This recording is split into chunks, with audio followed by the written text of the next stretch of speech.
ኤፍ-35 የተሰኘው ተዋጊ አውሮፕላን ተመቶ ከመውደቁ በተጨማሪ ጦርነቱ ከተጀመረ እንደ አውሮፓውያን አቆጣጠር የካቲት 28 ጀምሮ አሜሪካ ከ12 በላይ የሚሆኑ MQ-9 ሪፐር ድሮኖችን አጥታለች።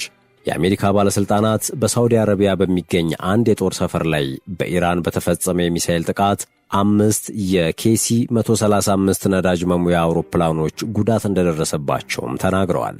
ምንም እንኳን የኤፍ-35 ስውር ተዋጊዎች ከፈረንጆቹ 2018 ጀምሮ በውጊያ ተግባራት ውስጥ ቢሰማሩም ከዚሁ የኢራኑ ጥቃት በስተቀር አንዳቸውም በጠላት ተኩስ እንደተመቱ የተረጋገጠ ነገር የለም። በዚህኛው የኢራን ጦርነት ግን የአሜሪካ ተዋጊ ጀቶች በለስ እየቀናቸው አይመስልም።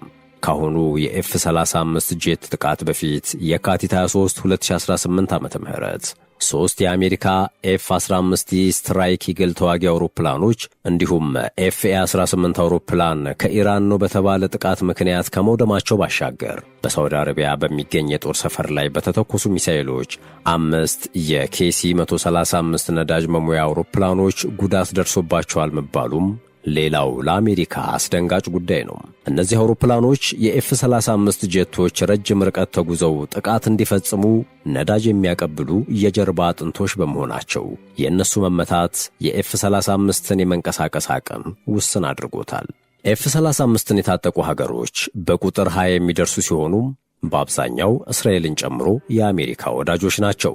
ከአሜሪካ በጦር ጀነራሎቿ ተመርቆ ኢራንን እንዲደበደብ በሰላም ከቤቱ የወጣው ኤፍ-35 የጦር ጄት በእሳት ተያይዞና ጭስ እያንቦለቦለ የመመለስ ዕጣ ፈንታ የገጠመው ይህ የዓለማችን ውዱና ዘመናዊው የአየር ላይ ውጊያን የተራቀቀበት ጄት በወታደራዊ ስምሪት ታሪኩ በሚሳኤል ጥቃት ተመቶ አያውቅም።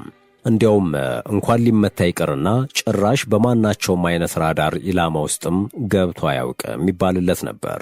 ይህ እውነታ ግን በኢራን ሰሞነኛ ጥቃት ታሪክ ሆኖ እንዲቀር አስገድዶታል። አስገራሚ የተባለው ፍጥነቱ ወደ ተፈለገው ኢላማና ጠላት በተባለ ሀገር ከራዳር አይኖች ተሰውሮ በሆድ ዕቃው ውስጥ ያረገዘውን ቦምብ በመተኮስ ከባድ ጉዳት አድርሶ ይመለስ ነበር።